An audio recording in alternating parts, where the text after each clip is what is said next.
माझा आजचा विषय स्पॉन्सरशिप. गुरुशिवाय विद्या नाही असं म्हणतात आणि अल्कोहोलिक्स अनॉनिमस मध्ये सुद्धा तेच तत्व लागू आहे. फरक एवढाच आहे की अल्कोहोलिक्स अनॉनिमस मध्ये गुरु म्हणजे अनुभव.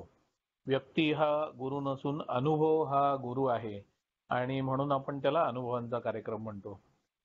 अल्कोहोलिक्स अनॉनिमस मध्ये आल्यानंतर मला स्पॉन्सरची गरज कुठे वाटली आणि कशी लक्षात आली आणि स्पॉन्सर घेतल्यामुळे माझा काय फायदा झाला आणि मी स्वतः कोणाला तरी स्पॉन्सर केल्यानंतर माझाच काय फायदा झाला. समोरच्याचा जो झाला तो त्याचा झाला तो सांगेल, पण माझा काय फायदा झाला त्यातून दुसऱ्याला स्पॉन्सर केल्यामुळे तेही मी शेअर करीन.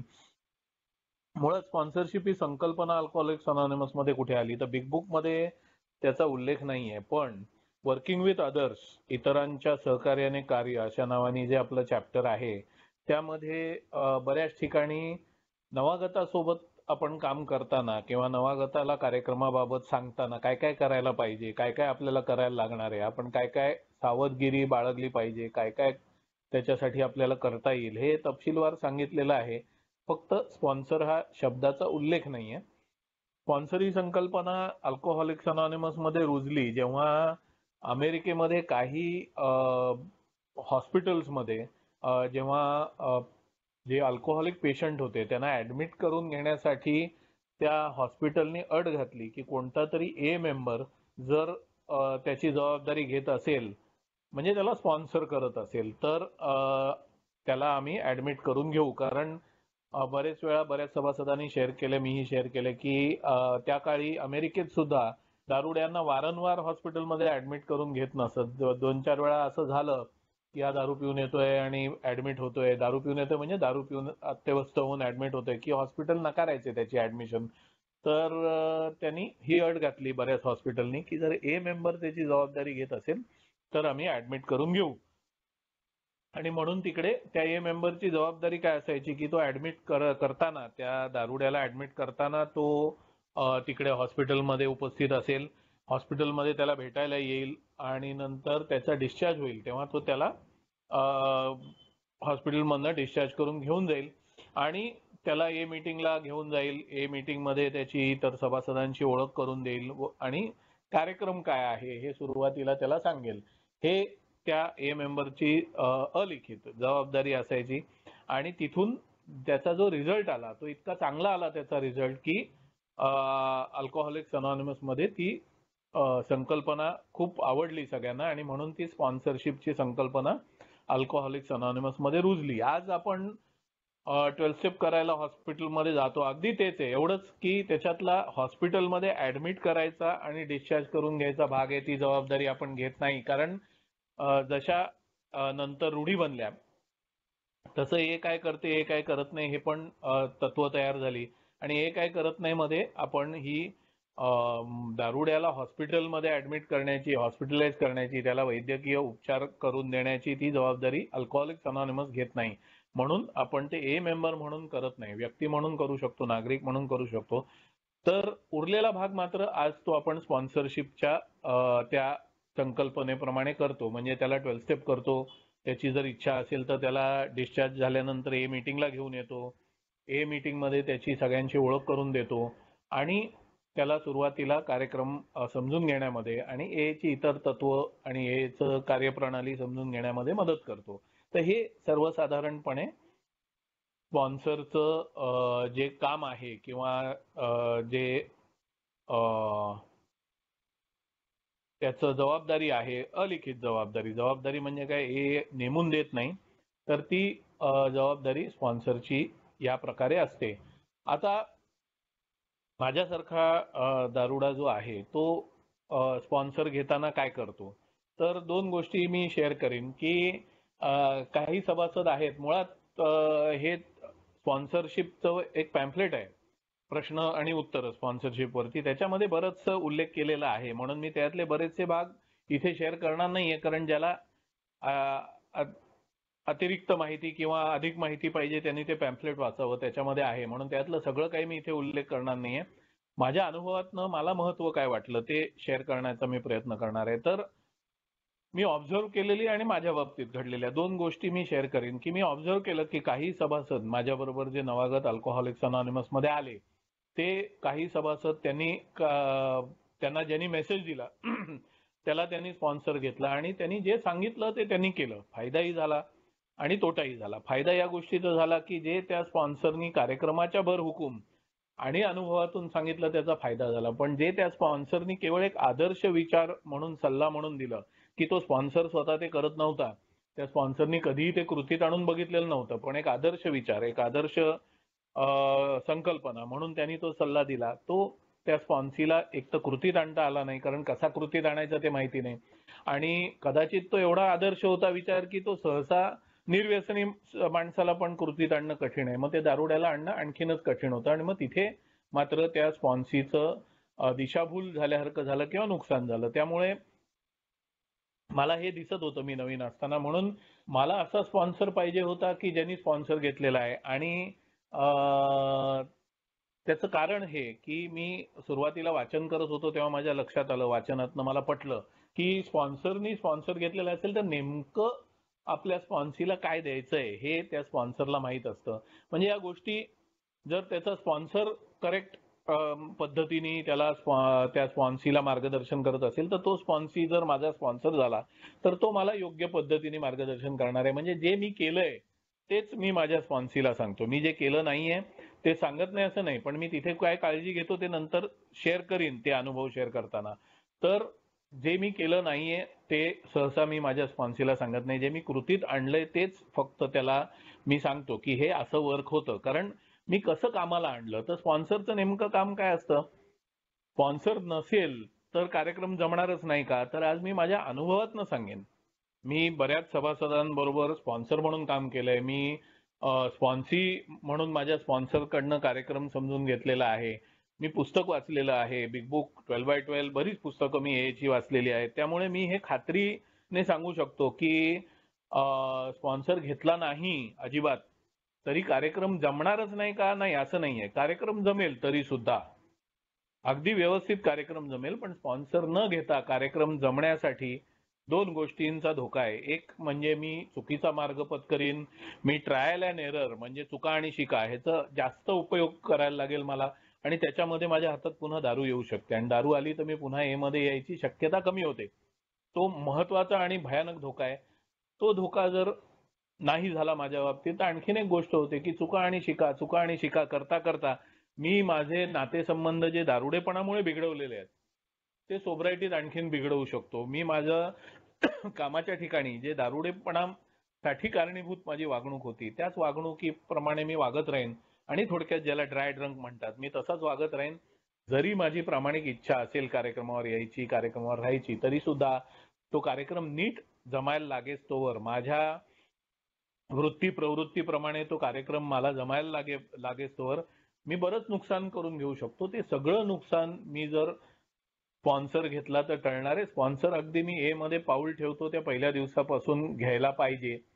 मग तो कसा काय ते वेगवेगळे पद्धती आहेत. त्यातली एक पद्धत म्हणजे ग्रुप स्पॉन्सर देऊ शकतो, इनिशियल स्पॉन्सर. जो सभासद पहिली मीटिंग कुठच्या ग्रुपमध्ये करतो तो ग्रुप त्यांना ऑफर करू शकतो की बाबा तुला जर स्पॉन्सरची त्याला सर्वसाधारण माहिती, कारण बरेच दारुडे परस्पर ए मध्ये येतात, ते कोणी ए मेंबर त्यांना 12 स्टेप करून आणत नाही. तर जेव्हा ए मेंबर 12 स्टेप करून आणत नाही तेव्हा त्याला ग्रुप विचारू शकतो की तुला स्पॉन्सरशिपची ही संकल्पना आहे तर तुला स्पॉन्सर हवा असेल तर आम्ही इनिशियली तुला स्पॉन्सर देऊ, जो सुरुवातीला तुला कार्यक्रम समजून घ्यायला आणि सोबर राहण्यासाठी तुला बोलायला समजून घ्यायला कोणी हवा असेल तर तो मदत करेल, नंतर तू स्पॉन्सर चेंज करू शकतोस.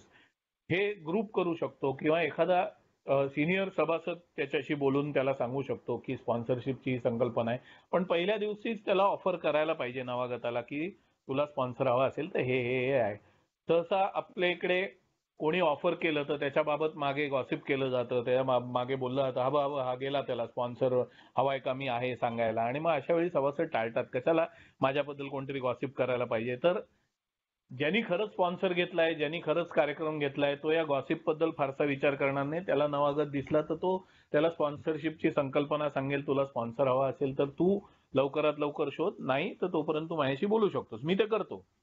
मी त्याला हे नाही सांगत मी तुझा स्पॉन्सर होतो, मी त्याला सांगतो तोपर्यंत तू माझ्याशी बोलू शकतोस, तू स्पॉन्सर लवकरात लवकर शोध आणि स्पॉन्सर घे. सहसा त्यात तो ज्या भौगोलिक क्षेत्रातला आहे तिथलाच घ्यायला सांगतो, कारण रोजच्या रोज भेटीमुळे नेमकं त्याचं स्वरूप काय आहे, आत बाहेर त्याचं स्वरूप काय आहे ते त्या सभासदाला कळतं. लांब असलेल्या दुसऱ्या गावातल्या सभासदाला पटकन कळत नाही की नेमकं याचं वृत्ती प्रवृत्ती नेमकी काय आहे. तो जे त्याच्या फोनवरती बोलेल किंवा कधीतरी या शहरात येऊन भेटून बोलेल तेवढंच त्या स्पॉन्सरला माहिती असतं.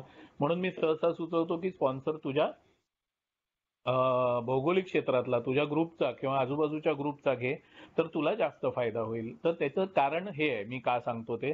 आणि हे सगळं मी बघून मी नवीन असताना माझं नेमकं काय झालं, मी स्पॉन्सर घेतला नाही त्यामुळे नुकसान काय झालं आणि स्पॉन्सर घेतल्यामुळे फायदा काय झाला तो सांगतो. मी अल्कोहोलिक्स अनॉनिमस मध्ये आलो. मी 2005 मध्ये एकदा येऊन गेलेलो, तेव्हाच ची सगळी पुस्तकं विकत घेतलेली. मी असा आरंभशूर होतो एकदम, की सुरुवात जोरदार एकदम फटाक्यासारखी आणि मग नंतर सुरसुरी फुसफुस फुसफुस खतम. तर मी पुस्तकं सगळी 2005 मध्ये आल्या आल्या विकत घेतलेली, पण मी एक महिना मीटिंग करून हे म्हणणं पळालो. तो मी भरपूर मार खाऊन 2009 मध्ये पुन्हा आलो. पुस्तकं माझ्याकडे होती आणि त्यामुळे जसं पुस्तकाबद्दल इकडे तिकडे कळायला लागलं. माझा सगळ्यात मोठा फायदा झाला सुपर मीटिंग मध्ये. मला एक ओल्ड टाइमर भेटले. सुपर मीटिंग मध्ये फायदा नुकसान दोन्ही होतं. तुम्ही काय करून घ्याल ते. त्यामुळे सहसा सभासद नुकसान करून घेत असतील तर सुपर मीटिंग बदनाम होते. सभासद फायदा करून घेत असेल तर सुपर मीटिंग कामाला येते असंही म्हणणारे सभासद आहेत. मला फायदा काय झाला तर मला दोन फायदे आले. एकच शेअर करीन कारण आजचा विषय तो. माझा फायदा हा झाला की मी एक अशा ओल्ड टाइमरला भेटलो ज्यांनी मला लिटरेचरची गोडी लावली. ते असे बिग बुक मधले वगैरे उतार्यातला कुठला तरी एक भाग सांगायचे आणि मग विचारलं की सांगायचे तू शोधून काढ, मी इथे आयतं देणार नाही. आणि त्यामुळे जिद्दीनी अहंकाराने कशाने म्हणा तो भाग शोधला जायचा आणि त्यामुळे वाचनाची गोडी लागली. वाचन केल्यामुळे हे कळलं की 12 पायऱ्यांचा कार्यक्रम घेतल्याशिवाय मला मुक्ततेची जी मजा आहे, अतिमद्यपानापासून मुक्ततेची जी मजा आहे ती मजा घेता येणार नाही. म्हणून मला 12 पायऱ्यांचा कार्यक्रम घेतला पाहिजे, ती मद्यमुक्ततेची मजा घ्यायला. कार्यक्रम अजिबात नाही घेतला तरी मद्यमुक्त राहता येतं, पण ती मद्यमुक्ततेची मजा घेता येत नाही. त्यामुळे मजा घ्यायची असेल मद्यमुक्ततेची, आयुष्याचा आनंद उपभोगायचा असेल, जो आनंद उपभोगताच आला नाही म्हणून मी मुळात दारूच्या अधीन झालो बऱ्याच कारणांपैकी महत्वाचं कारण. तर तो आनंद उपभोगायचा असेल तर मला 12 पायऱ्यांचा कार्यक्रम घ्यायला पाहिजे हे मला कळलं. मी वाचन करायला लागलो, कार्यक्रमाबद्दल बोलायला लागलो आणि नंतर मला एक गोष्ट कळली की कार्यक्रमाबद्दल बोललं की झालं, ते आचरणाचं जाणायला पाहिजे असं नाही. त्यामुळे मला शेअरिंगला बोलवायला लागले सगळीकडे. मी पायऱ्यांवरती शेअर करायला लागलो. एकही पायरी धड घेतलेली नव्हती किंवा घेतलेलीच नव्हती, तेव्हा मी पायऱ्यांवरती शेअरिंग करायला लागलो, टाळ्या घ्यायला लागलो आणि एकाचा स्पॉन्सर झालो. परिणामी काय झालं की मी आचरणात काही जाणत नव्हतो आणि घरच्यांना असं वाटायला लागलं, बायको असं म्हणायला लागली की तू पित होतास ते बरं होतं रे, तू कमीत कमी घरातनं राम तरी राहत होतास, आम्हाला जगता तर येत होतं, तू ऍबसेंट असायचास तेवढ्या वेळामध्ये तरी आम्हाला जगता यायचं, तू आता घरातच असतोस आणि तोच गोंधळ घालतोयस आणि जास्त गोंधळ घालतोयस. आणि मग मला वाटलं अरे हे असं सांगतं, थांबा पितो आणि दाखवतो, हे करतो ते करतो. अतिशय त्रास लोकांना, अतिशय त्रास मला, अतिशय अशांत जीवन. आता याच्यामध्ये एक परत गोम आहे, मी प्रचंड अहंकारी आहे. जो प्रचंड न्यूनगंडाने पछाडलेला दारुडा असतो ना त्याच्या बाबतीत वेगळं होतं. ते मी सहसा शेअर करत नाही, माझेच अनुभव शेअर करतो. पण मी आता स्पॉन्सीवरती बोलतोय म्हणून शेअर करणार आहे, कारण माझे स्पॉन्सी काही असे होते जे अतिशय न्यूनगंडाने पछाडलेले होते आणि त्यांच्याबरोबर काम केलंय मी, म्हणून मी फर्स्ट हँड तो अनुभव घेतलेला आहे म्हणून शेअर करतोय. अतिशय न्यूनगंडाने पछाडलेला जो दारुडा असतो तो गप्प गप्प राहतो, तो ए मध्ये पण गप्प राहतो, घरात पण गप्प राहतो, म्हणून घरच्यांना बरं असतं. आणि जर तो सरकारी नोकरीत असेल किंवा कुठच्याही नोकरीत असेल आणि पगार येत असेल, घरच्यांना बरं असतं, तो पगार देतो, घरच्यांच्या गपचूप शिव्या खातो किंवा घरचे शिव्या घालत नाही, ते घरच्यांवरती असतं. काही घरचे शिव्या घालतात जुना राग काढून, काही घरचे माफ करून टाकतात आणि नाही शिव्या घालत. आणि तो गप्पच असल्यामुळे दोन्हीकडे त्याला सगळे छान माणूस म्हणून समजतात आणि सगळं छान चाललंय असं आभासी दिसतं.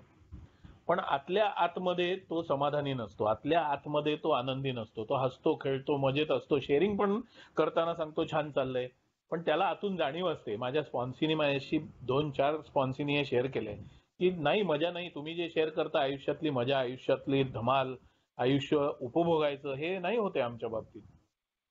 आणि नेमकं त्याचं कारण हे आहे की 12 पायऱ्यांचा कार्यक्रम न घेतल्यामुळे फक्त गप्प बसून आणि सोबर राहून आयुष्यातली मजा येत नाही ना. माझ्यासारख्याला मजा येते की कार्यक्रम न घेतल्यामुळे प्रचंड अहंकार, प्रचंड भांडणं, प्रचंड राडा, प्रचंड तमाशा आणि सोबर आहे पण उपयोग काय. हे झाल्याने काय झालं, 8 महिन्यानंतर मी परत पेलो आणि माझ्या लक्षात आलं फक्त कार्यक्रमाची माहिती असून फायदा नाही. आता हे 2 प्रकार येथे लक्षात ठेवायला पाहिजेत. कार्यक्रमाची माहिती असेल तर ती माहितीमुळे इतरांचा फायदा होऊ शकतो. मला कोणी विचारलं, अरे काय पहिल्या पायरी काय म्हणते, चौथी पायरी काय म्हणते, 6वी पायरी काय म्हणते, मी अजिबात कार्यक्रम टच सुद्धा केला नव्हता. तेव्हा मी सांगू शकायचो काय पायरी म्हणते.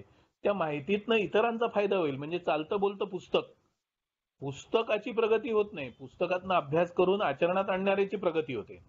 त्यामुळे मी चालतं बोलतं पुस्तक झालेलो, इतरांना मी दिलेल्या माहितीतनं फायदा होत होता, मला काहीच होत नव्हता.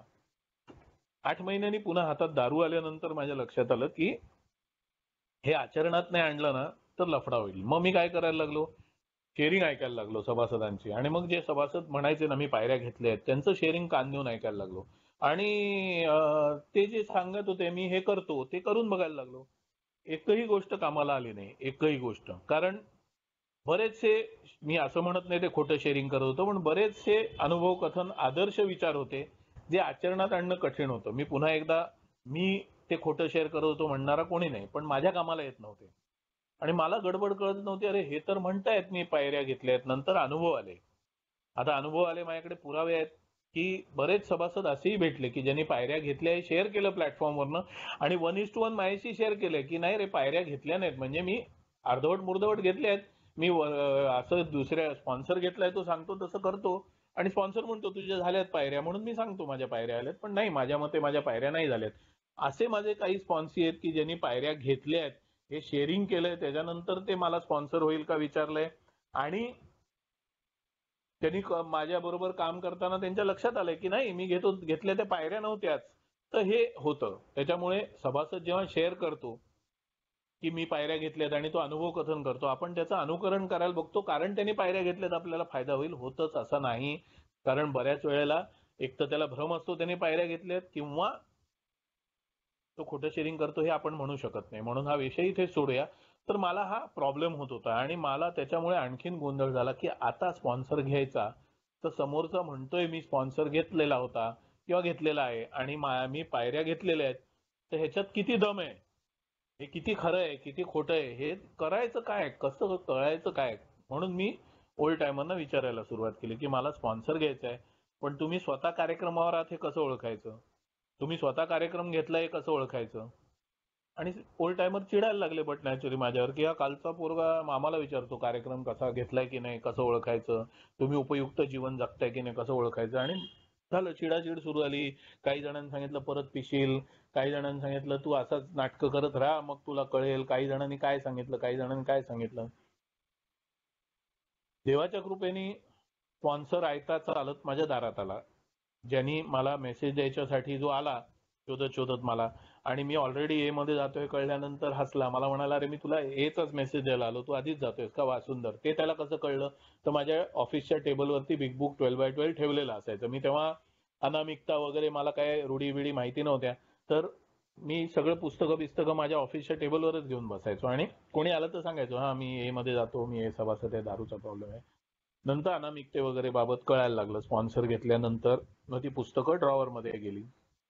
तर त्यांना मी विचारलं की योगायोग आहे की तुम्ही मला मेसेज द्यायला आलात, मी ऑलरेडी ए मध्ये येतोय, आपली भेट ह्याच्या आधी काही वर्ष भर आधी झालेली आहे, वर्ष होऊन गेलेलं तेव्हा 2 वर्ष आधी झालेली आहे आणि हे सगळं घडून आलेलं आहे, तर ह्याला आपण चमत्कार म्हणूया आणि तुम्ही माझे स्पॉन्सर होणार का आणि तुम्ही स्पॉन्सर घेतलेला आहे का. ते म्हणाले हो. आणि मी म्हटलं तुम्ही उपयुक्त जीवन जगताय का, तुम्ही पायऱ्या घेऊन उपयुक्त जीवन जगताय का, हे मी कसं ओळखायचं. जे मी सगळ्यांनाच प्रश्न विचारत होतो त्यांना विचारलं, ते हसले. ते म्हणाले अमर तुला माहितीये का मी स्टोरी कायम स्पॉन्सी मला स्टोऱ्या सांगायला आवडत नाहीत, पण ही स्टोरी फार माझ्या कामाला आली म्हणून मी प्रत्येक वेळी स्पॉन्सरशिप वरती बोलताना सांगतो की मला त्यांनी सांगितलं की तुला माहितीये का हिमालयावरती कोण पहिले पोचले, तर मी सांगितलं हो अमुक अमुक. तर ते म्हणाले मग त्यांच्या आधी कोणीच पोचलं नव्हतं, मग त्यांनी मार्गदर्शन कोणाचं घेतलं. तर मी म्हटलं हा एक प्रश्न महत्वाचा आहे म्हटलं. ते म्हणाले त्यांनी अशा सगळ्यांना जाऊन भेटले की ज्यांची प्रामाणिक इच्छा होती हिमालयाचं त्या शिखरावर माउंट एव्हरेस्ट पोचायची, पण अपयशी झाले होते. तर त्यांनी त्या सगळ्यांना विचारलं की तुम्ही अपयशी कसे झालात, आणि त्या चुका त्यांनी केल्या नाहीत आणि ते पोचले. म्हटलं हा करेक्ट आहे. ते म्हणे म्हणून स्पॉन्सर घेताना हे नको विचारू की तू उपयुक्त जीवन जगताय का, तुम्ही पायऱ्या घेतल्या का, स्पॉन्सर घेतला. हा तू विचार स्पॉन्सर घेतला का, पायऱ्या घेतल्या का, पण उत्तर खोटं आहे का खरं आहे त्याच्यात पडायचं नाही. काय करायचं की तो प्रामाणिक आहे का कार्यक्रमावरती, हे त्याच्या वागण्या बोलण्यातनं उठण्या बसण्यातनंच तुझ्या लक्षात येईल. तो जर प्रामाणिक असेल तर तो प्रामाणिकपणे त्याला काय झेपलं नाही कार्यक्रमातलं ते तुला प्रामाणिकपणे सांगेल. त्या चुका तू करू नकोस की तुला यश मिळेल. म्हणून स्पॉन्सर तुझा प्रामाणिक पाहिजे, पहिली गोष्ट. आणि दुसरी गोष्ट, प्रामाणिकपणे तू कार्यक्रमावर राहायचा प्रयत्न करणारा पाहिजे. त्याला जमलंच पाहिजे ही अट नाही. जमलं असेल तर उत्तम, आणखीन सुंदर. तर हे मला अतिशय पटलं आणि मी त्यांना म्हटलं बरं मग तुम्ही माझे स्पॉन्सर. आणि आमचा वाटचाल कार्यक्रमाची सुरू झाली आणि मला तिथे नेमका फायदा काय स्पॉन्सरचा हे कळलं. त्यांनी ते स्वतः आचरणात आणलेलं. म्हणून जर एखादी गोष्ट कृतीत आणायची, अगदी साधीशी गोष्ट आपण घेऊया की माझे पत्नीशी असलेले संबंध, साधीशी गोष्ट पण जीवनातली फार महत्वाची गोष्ट. कारण तिच्याशी संबंध सुधारले नाहीत तर मग सोबत राहून पण काय उपयोग नव्हता मला आणि काहीच कसलाच उपयोग नव्हता, कारण आम्हाला तिच्यावर आयुष्य काढायचंय. आणि मग ती साधी गोष्ट मला जमत नव्हती. मी राग शांतपणे व्यक्त करून बघितलेला, मी राग व्यक्तच करायचा नाही, तिलाच बोलून द्यायचा हा प्रयत्न केलेला, मी राग आला की पळून जायचं हा प्रयत्न केलेला, मी सगळं काही प्रयत्न जे सभासदांनी शेअरिंग केलेलं ते प्रयत्न केलेला. स्पॉन्सरशी बोलल्यानंतर ते म्हणाले अरे सगळे तुझे प्रयत्न योग्य काय योग्य ते ठरवण्याच्या आधी तू मला सांग की अपयश काय येत होतं ह्याचा शोध घेतलास का तू. तू अपयश आल्यानंतर उपाय बदललास, अपयश काय येत होतं ह्याचा तू उत्तर शोधलंस का. म्हटलं नाही. म्हणे मग अपयश काय येत होतं त्याचं उत्तर का नाही शोधलंस, ते शोधायला पाहिजे. आणि ते शोधताना लगेच कळलं की मी चांगला वागलो की मी तिच्याकडनं चांगले वागण्याची अपेक्षा करत होतो.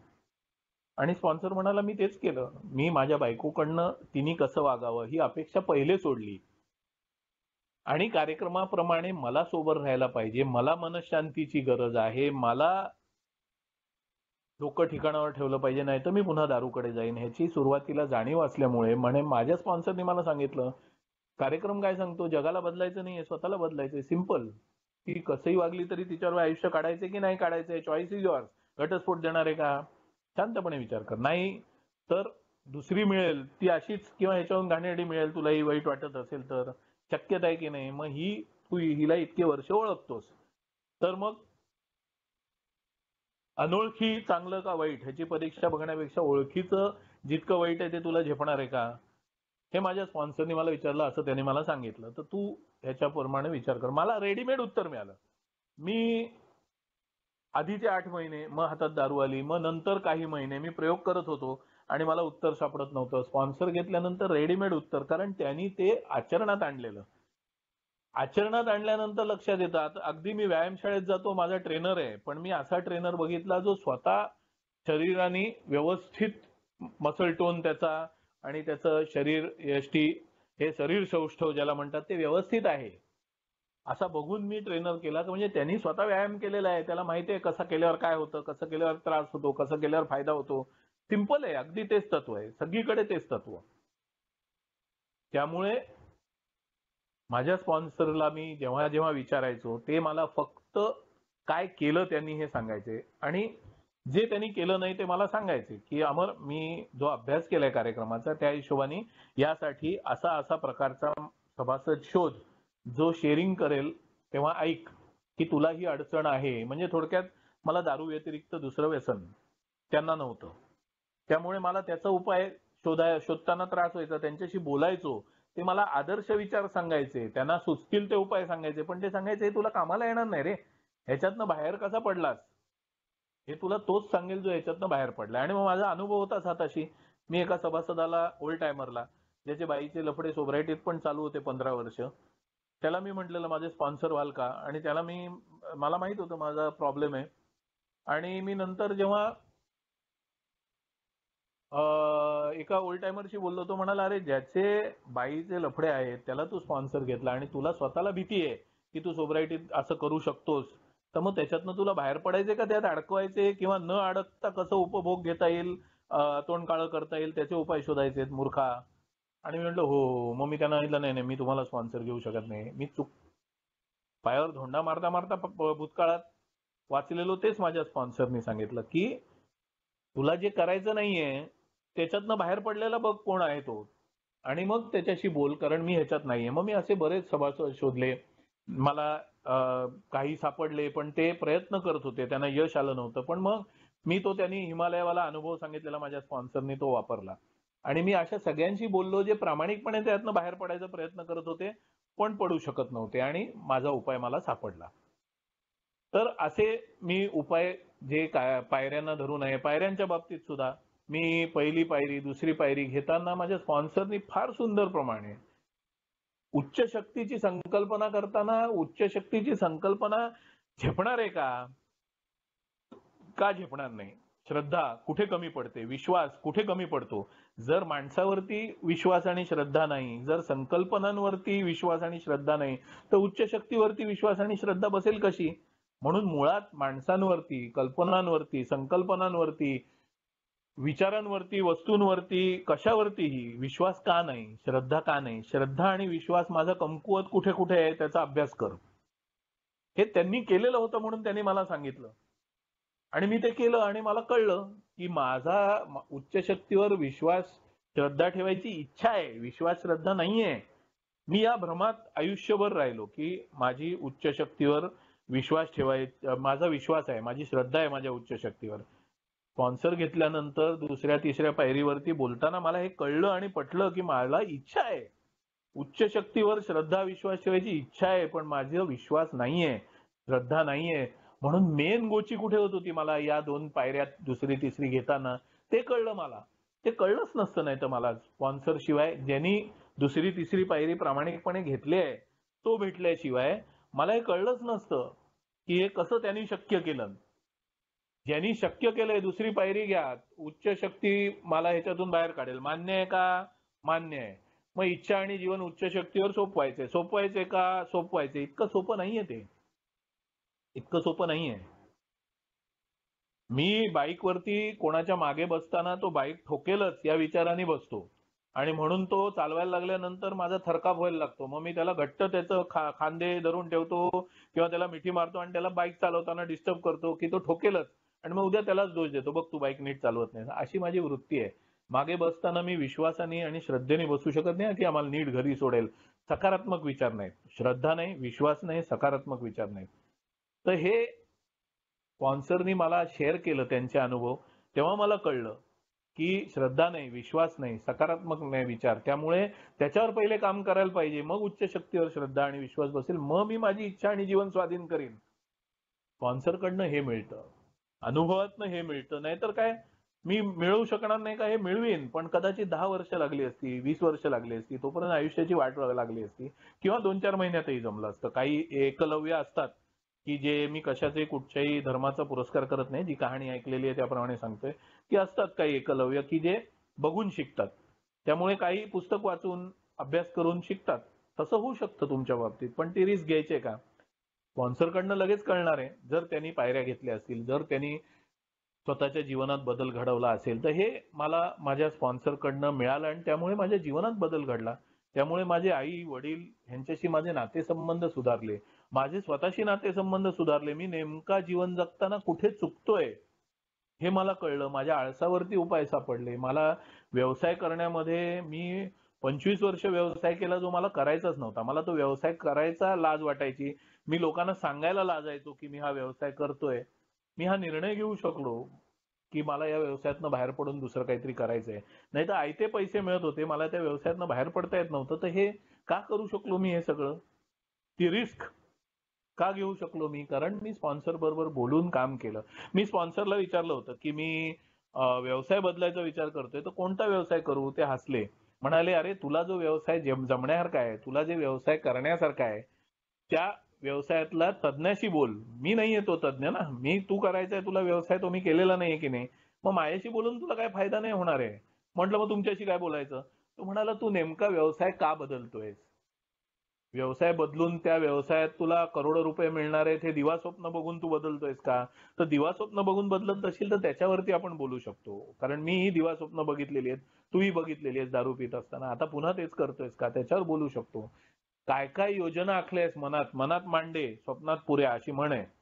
तर हे मनात काय काय मांडलेले आहेस ते त्याच्याबद्दल बोलू शकतो. पण व्यवसाय कोणता करायचा आहे ते, हा व्यवसाय करू की नको हे त्या तज्ञाशी बोल. हेच म्हणून मी माझ्या स्पॉन्सीला सांगू शकलो. माझ्या स्पॉन्सीने एकदा विचारलं, मोटरसायकल मी बुलेट घेऊ का एव्हेंजर घेऊ? मी पुन्हा एकदा 2 नावं अशीच रॅन्डमली घेतोय. त्यांनी वेगळीच विचारलेली आणि मी कशाचाही पुरस्कार करत नाही. तोंडात नावं जी 2 आली ती घेतली. मी म्हटलं, अरे तू ही बुलेट घ्यायची का एव्हेंजर घ्यायची ते नको मला विचारू.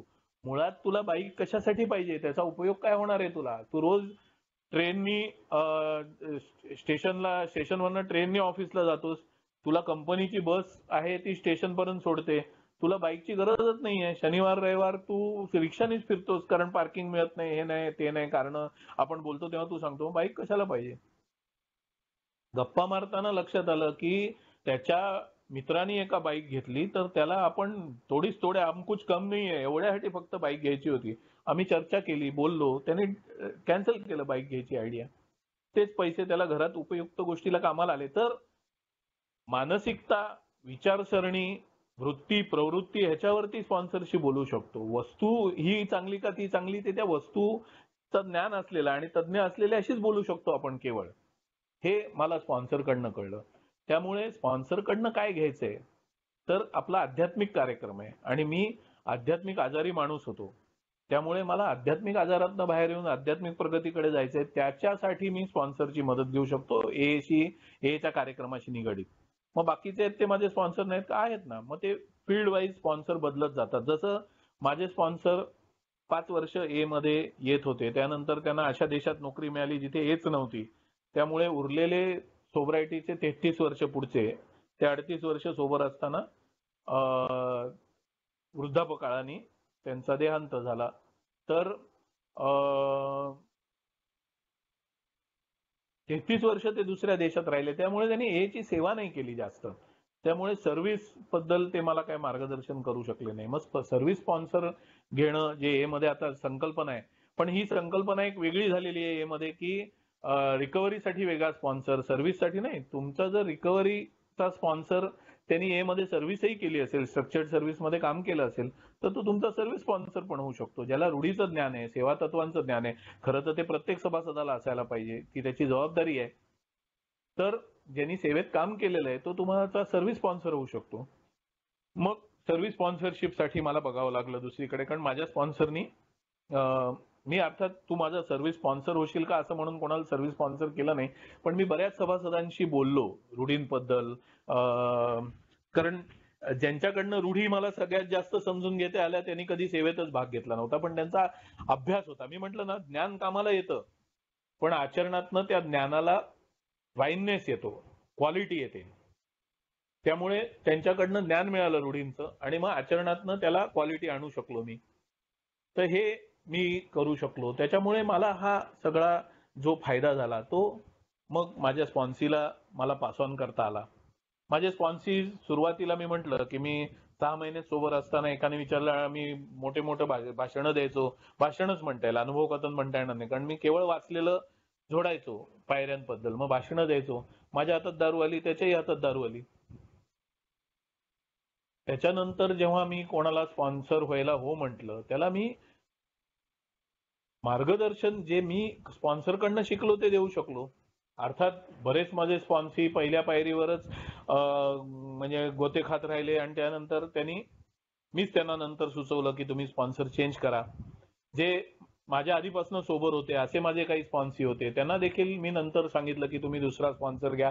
कारण मी स्वतः माझ्या आयुष्याची क्वालिटी वाढवू शकत नव्हतो त्या काळात, 2014-15च्या काळात. त्यानंतर मात्र 2016-17 नंतर माझे जे कोणी स्पॉन्सी झाले त्यांना मात्र मी कार्यक्रमाच्या आधारे मार्गदर्शन करू शकलो. मला जे मिळालंय, मी जे आचरणात आणतोय ते मी सांगू शकलो. अर्थात जे मी आचरणात आणत नाही पण कार्यक्रमाप्रमाणे हे केल्यावर फायदा आहे हे मला माहिती आहे, ते मी सांगतो. पण मी सांगतो हे मी नाही करत, कार्यक्रम हे सांगतो म्हणून तू करून बघ आणि ज्यांनी केलंय त्याच्याशी बोल, पण कार्यक्रम हे सांगतो.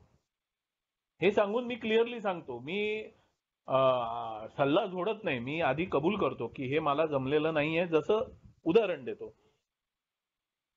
की जिथे मी अजिबात चुकलेलो नाहीये. मी माझ्या स्पॉन्सरशी बोललो, माझ्या बायकोशी बोललो, आईशी बोललो, मी माझ्या इतर एक दोन सभासद मित्रांशी बोललो आणि मला कळलं की या बाबतीत या व्यक्तीशी माझं जे काही व्यवहार आहे त्याच्यात मी अजिबात चुकलेलो नाहीये. चूक त्याची आहे आणि तो चुकीचा वागलेला आहे आणि मला त्याच्याशी जमत नाहीये हे मला लक्षात आलं. कार्यक्रम सांगतो की मी त्याला माफ करायला पाहिजे. क्षमाशीलता हा आपल्या बऱ्याच कार्यक्रमाचा जो पाया आहे, नम्रतेचा एक भाग आहे क्षमाशीलता. त्यामुळे क्षमाशीलता माझ्यामध्ये नाहीये. मी ज्यांनी मला त्रास दिलाय आणि मी त्याला काहीच केलेलं नाहीये, उलट त्याचा फायदा करून द्यायचा प्रयत्न करत असताना त्याने मला त्रास दिलाय, अशा व्यक्तीला मी क्षमा नाही करू शकत आजही. गरज आहे. पुन्हा एकदा सांगतो, मी नाहीच करणार का आयुष्यात? नाही. माझी इच्छा आहे, माझे प्रयत्न चालू असतात. मी कोणताही माझा दोष बास आता हा दोष राहणार असं माझ्या स्पॉन्सरनी मला इतकं व्यवस्थित मार्गदर्शन केलेलं आहे की हा दोष राहणार असं म्हणून चालत नाही. सतत तो काढायचा प्रयत्न करायचा. कदाचित तो आयुष्यभर राहील, पण आपण अशा अवस्थेत कधीच राहायचं नाही की आता मान्य केलं हा दोष आयुष्यभर राहणार नाही. आयुष्यभर दोष काढत राहायचा प्रयत्न करायचा. तर मी कधीतरी अशी घटना घडते माझ्या स्पॉन्सरीच्या बाबतीत आणि ते बोलत असताना मी सांगतो, कार्यक्रम सांगतो क्षमा कर. क्षमा केलीस तर तुझा फायदा आहे, पण मला जमलेलं नाहीये म्हणून ते कसं कृतीत आणता येईल हे मी नाही सांगू शकणार. तर ज्याच्या बाबतीत असं घडलेलं आहे की त्याची अजिबात चूक नसताना समोरच्यानी त्याला त्रास दिलाय आणि त्यांनी त्याला क्षमा केलेलं आहे, असा कोणतरी शोध आणि त्याच्याशी बोल की त्यांनी कसं शक्य केलं. आणि बाबा रे, तुला जमलं तर मलाही शिकव, हे मी माझ्या स्पॉन्सीला सुद्धा सांगितलेलं आहे. म्हणजे असं नाही की कार्यक्रम सांगतो ते मी विसरलेलो नाहीये की तू स्पॉन्सर आहेस म्हणजे तू अध्यात्माच्या टेकाडावर बसशील आणि त्याला दरीत पायाच्या गुडघ्यांवरती बसवशील आणि त्याला मार्गदर्शनाचे धडे झोडशील. नाही. तो माझा मित्र, स्पॉन्सी माझा मित्र असतो. माझे बरेच स्पॉन्सीज माझी म्हणजे हे काढतात, म्हणजे काय म्हणतात की नीट वागा, सरळ वागा असं मला सांगतात जेव्हा मी कधीतरी बघतो. मी बरेच वेळा शेअर केलेलं आहे की माझं रिकव्हरीचं जो आलेख आहे तो 40% पासून 70% पर्यंत असतो. 70%वर असतो तोपर्यंत कुटुंब खुश असतं, सगळे खुश असतात. हे मध्ये मी चांगला काहीतरी देण्याचा प्रयत्न करत असतो. 40%वर आल्यानंतर पहिला राग मी ए वर काढतो. मला का माहिती नाही, पहिला राग मी ए वर काढतो. मग थोडा कुटुंबावर निघायला लागल्यानंतर कुटुंब मला जाणीव करून देतं की तू परत त्याच मार्गावर चाललाय पूर्वीच्या. ते जाणीव करून दिल्यावर मी फेल होत नाही. मात्र मी फेलियरच्या कुटुंबाच्या बाबतीत तरी फेलियरच्या स्टेजला मी आता रिकव्हरीमध्ये जात नाही. मी लगेच सुधारणा करायला सुरुवात करतो. पण मी जेव्हा या 40%वर येतो तेव्हा माझे बरेच स्पॉन्सी सुद्धा मला सांगतात की अरे नीट वागा, काय चाललंय तुमचं. आणि मी चिडत बिडत नाही की अरे तू माझं स्पॉन्सी आहे, तू काय मला शिकवतो. मी म्हणतो सॉरी, बघतो, नीट वागायचा प्रयत्न करतो. तर हे रिलेशनशिप आहे. माझं स्पॉन्सरशी ते सुद्धा होतं, माझ्या स्पॉन्सीशी सुद्धा असतं. माझ्या स्पॉन्सरचा एक अनुभव मी बरेच वेळा शेअर करतो. एकदा सुरुवातीच्याच काळात मी जेव्हा स्पॉन्सरशी फोन करायचो तेव्हा स्पॉन्सरला मी फोन मार्गदर्शन घ्यायला करतोय का मी मार्गदर्शन द्यायला करतोय हेच मला कळायचं नाही. आणि स्पॉन्सरनी फोनवर बोलायला सुरुवात केली की मी एखाद्या मुद्द्यावरती, ज्या मुद्द्यावर चर्चा चालू असायची, मी स्पॉन्सरला शिकवायला सुरुवात करायचो. एकदा बराच वेळ मी बोललो, अर्धा तास वगैरे, आमचा ठरलेला वेळ असायचा. मी अर्धा तास वगैरे बोललो आणि वेळ झाला आणि स्पॉन्सरला मी सांगितलं बरं आता ठेवतो, उद्या परत फोन करीन. स्पॉन्सर म्हणाला थँक्यू व्हेरी मच. म्हटलं का? आज तुझ्याकडनं बरंच शिकायला मिळालं. फोन ठेवल्यानंतर मी एवढा खुश झालो, अरे आज स्पॉन्सरला आपल्याकडनं काहीतरी शिकायला मिळालं. थोड्या वेळाने माझ्या लक्षात आलं आणि मी स्वतःला टपली मारली की अरे नालायका, शिकायला फोन केलेला, शिकवायला नाही. पण हा अनुभव मला कामाला आला. त्या दिवसानंतर मी स्पॉन्सरला फार क्वचित कधी काय शिकवायचा प्रयत्न केला. माझं ती सवयच आहे, त्यामुळे कधीतरी व्हायचं पण कायम नाही. त्यामुळे मी शिकू शकलो. तसंच माझ्या स्पॉन्सी मला काहीतरी चांगलं शिकवत असेल तर मी शिकायचा प्रयत्न करतो. तू कोण मला शिकवणार हे कधीच सांगत नाही. म्हणून माझे स्पॉन्सी जे आहेत ते माझ्याशी बोलताना बिंदास असतात. म्हणजे सर साहेब बोलू का, मला तुम्ही जरा हे सांगाल का, नाही, मला एकदम मित्र असल्यासारखेच बोलतात. आणि मित्राला जसं आपण लायकीत, आता लायकीत हा शब्द नकारात्मक आहे पण तो मित्राच्या बाबतीत वापरताना तुम्हाला लक्षात येईल की मित्राला ज्या लायकीत आपण ठेवतो त्या लायकीत ते मला ठेवतात, मी त्यांना ठेवतो. त्यामुळे आमचं मस्त चाललेलं असतं. तर स्पॉन्सी हे रिलेशनशिप, असं मला आलेले अनुभव मी शेअर केले.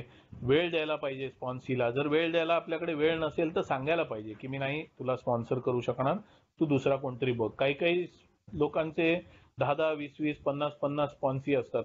पण मग 50 स्पॉन्सीला ते वेळ कसा देतात हा एक महत्वाची गोष्ट मला जाणून घ्यायची इच्छा होते, पण मी काही विचारत नाही. मला जेवढे स्पॉन्सी आहेत मी वेळ देऊ शकलो तरच, नाही तर काही काळाने मी त्यांना सांगतो. हा, माझ्या बाबतीत दुर्दैव आहे की बरेच लोक मला विचारतात स्पॉन्सर होशील का, मला वेळ असेल तर मी हो म्हणतो, आणि त्याच्यानंतर ते गायब होतात. ते डायरेक्ट काही वर्षांनी मला भेटतात. त्यामुळे ती चूक माझी नाही. मी एक माझ्या स्पॉन्सरकडनं शिकलो की मी स्पॉन्सीला फोन करून सोबर करायचा, किंवा मी स्पॉन्सीला फोन करून कार्यक्रम शिकवायचा, किंवा मी स्पॉन्सीला फोन करून बाबा रे कसं आयुष्य जगतोयस बघ, हो तुला गरज असेल मदतीला तर मी आहे, हे मी करत नाही. फर्स्ट टाइम कोणाला नवागत भेटला तर त्याला सांगतो की तुला गरज असेल तर तू माझ्याशी बोल. माझ्या स्पॉन्सीने मला फोन नाही केला, मी त्याला फोन करत नाही. त्याला बदल करायचे त्याच्या जीवनात. मी काय शिकलोय माझ्या स्पॉन्सरकडनं आणि आचरणात आणले ते तो माझ्याकडनं शिकू शकतो. ते कार्यक्रमाच्या हिशोबाने मी त्याला देतो. आता माझा फायदा काय होतो ते सांगतो आणि माझं शेअरिंग संपवतो. मी स्पॉन्सर झाल्यामुळे माझा फायदा काय होतो. मी एकदा जेव्हा स्पॉन्सरकडनं कार्यक्रम समजून घेऊन आचरणात आणायला लागलो आणि माझ्या जीवनात बदल घडायला लागला, त्याच्या आधी मी बरेच वेळा स्पॉन्सी कोणी विचारलं की हो म्हणून टाकायचो. पण नंतर माझ्या लक्षात आलं की ही सुद्धा गोष्ट आपण स्पॉन्सरशी बोलायला पाहिजे. म्हणून पहिल्यांदा स्पॉन्सर घेतल्यानंतर कार्यक्रमाचं आचरण करत असताना जेव्हा मला कोणीतरी विचारलं स्पॉन्सर होशील का, तेव्हा मी स्पॉन्सरला विचारलं, एक जण विचारतोय हो म्हणू का. स्पॉन्सर म्हणाला का, गरज काय. म्हटलं नाही, मला जे तुमच्याकडनं मिळाले ते पास इट ऑनचा कार्यक्रम आहे ना, म्हणून. नक्की का, का आपल्याकडे स्पॉन्सी आहे म्हणून जरा कॉलर टाईट करता येईल, विचार कर शांतपणे म्हणाले. मी दुसऱ्या दिवशी त्यांना परत फोन केला, नाही तसं काही फिलिंग नाहीये. तर ते म्हणाले मग हरकत नाही, हो म्हण. हो म्हटलं मी. फायदा माझा त्या स्पॉन्सीशी बोलायला सुरुवात केल्यानंतर लक्षात आलं की स्पॉन्सीला माझ्या स्पॉन्सरने एकच सांगितलं, जे करतोस ते सांग, जे करणार आहेस ते सांगू नकोस. जे तुला वाटतं कार्यक्रमाच्या हिशोबाने केलं पाहिजे, त्याचा फायदा आहे, किंवा माझ्याकडनं ऐकलंयस की मी केलंय आणि माझा फायदा झालाय, म्हणून त्याला मार्गदर्शन करताना हे नको सांगू माझ्या स्पॉन्सरनी केलंय आणि त्यांचा फायदा झालाय तर तू करून बघ, मी नाही केलंय. नाही, तू जे केलंयस तेच फक्त त्याला सांग. बाकी जे काही सांगशील तेव्हा त्याला स्पष्ट सांग की हे आदर्श विचार म्हणून ऐक, कृतीत मी आणलेले नाहीयेत, म्हणून ज्यांनी कृतीत आणलंय त्याच्याशी पडताळून बघ, या विषयावरती बोलून बघ आणि मग ते उपयोगात आण, हे कर. फायदा माझा हा झाला की स्पॉन्सी बरोबर काम करताना मी अशा कोणत्याच गोष्टी त्याला सुचवू शकलो नाही. जे माझ्या स्पॉन्सरनी केलेलं होतं, त्यांचा फायदा झालेला होता, ते माझ्याशी बोलायचे पण मी करणं टाळत होतो. मला जेव्हा लक्षात आलं की हे माझ्या स्पॉन्सीला सांगायला पाहिजे, त्याच्या जीवनात बदल होईल, तेव्हा पहिले मी काय केलं, माझ्या आयुष्यात आचरणात आणायला सुरुवात केली. माझ्या आयुष्यात आचरणात आणायला सुरुवात केली, मला फायदा दिसायला लागला. मी विचार केला, अरे आपण इतके महिने केलं असतं तर आधी फायदा आला असता, पण आपण केलं नाही. बरं झालं, चला कोणाचा तरी दुसऱ्याचा फायदा व्हावा म्हणून आपण प्रयत्न केला आणि मग आता आपण त्याला सांगू शकलो, आणि म्हणून मी त्याला सांगू शकलो. तर असं स्पॉन्सीला केवळ काही गोष्टी सांगता याव्या म्हणून त्या आधी मी माझ्यावरती प्रयोग, आपण गिनीपिग म्हणतो ना, तसं मी कार्यक्रमाचे काही भाग माझ्यावरती प्रयोग करून बघितले. ते कामाला येतात ह्याची खात्री झाल्यावर स्पॉन्सीला सांगितलं. म्हणून मी जास्तीत जास्त भाग जे टाळत होतो कृतीत आणायला, कठीण वाटले म्हणून किंवा आता गरज नाही वाटले म्हणून, ते मी आचरणात आणू शकलो आणि त्याच्यामुळे माझ्या जीवनात आणखीन बदल झाला आणि माझा फायदा झाला. तर स्पॉन्सी घेतल्यामुळे हा फायदा होतो. स्पॉन्सी घेतल्यामुळे आणखीन एक फायदा होतो, जीवनात उपर नीचे होत राहतं. मी जसं म्हटलं, माझ्या सोबरायटीची क्वालिटी 40% ते 70% अशी फिरत असते. तेव्हा ती 40% यायला लागते आणि स्पॉन्सी नेमका, ही सगळी उच्च शक्तीची करणी आहे. नेमका स्पॉन्सी मी ज्या आध्यात्मिक भागात घसरत असतो त्याला धरूनच प्रश्न विचारतो की मला इथे इथे अडचण आहे, काय करू. आणि मला लक्षात आलं, अरे बापरे, आपण पण इथे घसरलोय की. मग मी त्याला सांगतो, सध्या तू असं असं सावधगिरी बाळग, मी तुला आठवड्याभरात सांगतो. आणि आठवड्याभरात कसोशीने मी माझे परत ते आध्यात्मिक स्तर उंचवायचा प्रयत्न करतो जिथे मी घसरलोय. आणि मग मी त्याला सांगतो, मी असं केलं, माझा हा फायदा झाला, मी ते करायचं थांबलो, माझं हे नुकसान झालं, आणि आता परत तू विचारल्यानंतर मी पुन्हा एकदा करायला लागलो, माझा फायदा आला, तर हे असं कर आणि करत राहा, तर तुझा फायदा होईल, हे मी सांगू शकलो. त्याच्यामुळे स्पॉन्सी असल्यामुळे मला आध्यात्मिक स्तर माझा जो टिकवून ठेवायचा, एक दिवसाची सुटका कार्यक्रमाने सांगितलंय, जर तुम्ही तुमचा आध्यात्मिक स्तर टिकवून ठेवलात तर तो टिकवून ठेवायला मला मदत होते. स्पॉन्सर आणि स्पॉन्सी दोन्ही असल्यामुळे माझ्या जीवनामध्ये ती कडी जोडलेली असेल तर मी सावध असतो, व्यवस्थित असतो आणि कार्यक्रम व्यवस्थित चालू असतो. आज बोलायची संधी दिली, आपण शांतपणे ऐकलं. धन्यवाद. Thank you very much.